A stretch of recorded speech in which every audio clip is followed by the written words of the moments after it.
Coba spill, yang gagal dengan yang sukses lebih banyak yang mana?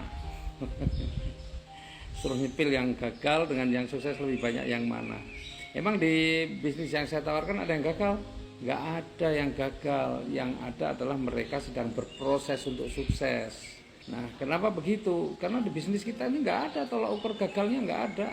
Karena bisnis kita ini tidak dibatasi waktu, tidak ada reset point harus balik ke awal lagi, nggak ada.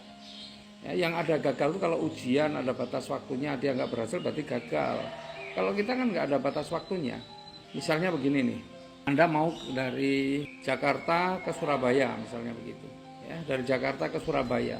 Dari Jakarta ke Surabaya, Anda tidak dibatasi waktu, mau sampai kapan pun nggak ada masalah. Mau sampainya 1 jam, 1 hari, atau 1 minggu, 1 bulan, 1 tahun, silahkan, nggak dibatasi waktu. Pokoknya kalau Anda dari Jakarta sampai ke Surabaya, maka Anda berhak mendapatkan rezeki, misalnya yang sudah disiapkan di Surabaya.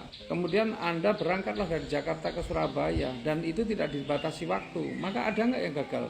Harusnya nggak ada yang gagal, cuma ada yang cepat, ada yang lambat. Jadi mereka yang gagal ada nggak? Sekali lagi nggak ada yang gagal, yang ada mereka memutuskan untuk berhenti, bukan gagal. Jadi mereka memutuskan untuk berhenti. Coba kalau mereka jalan terus, jalan terus pasti akan nyampe. Perkara waktunya lama, ya itu terserah masing-masing. Jadi kalau ditanya di sini, yang gagal dengan yang sukses lebih banyak mana? Yang gagal nggak ada. Yang ada adalah mereka yang memutuskan untuk berhenti. Itu bukan berarti gagal, itu keputusan dia sendiri. Kalau yang namanya gagal itu lomba lari, ya kan? Lomba lari terus kemudian dia tidak menang. Gagal lah, tidak juara, ya berarti gagal dia. Kalau kita ini kan bukan lomba, bukan cepet-cepetan. Semua juga akan pasti dapat.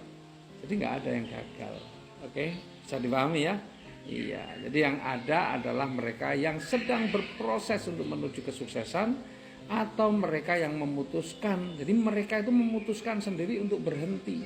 Kalau gagal itu kan maunya sukses, maunya sampai, tapi ternyata tidak bisa karena terbatas waktu. Nah, kalau kita ini kan tidak dibatasi waktu, jadi nggak ada kata gagal. Oke?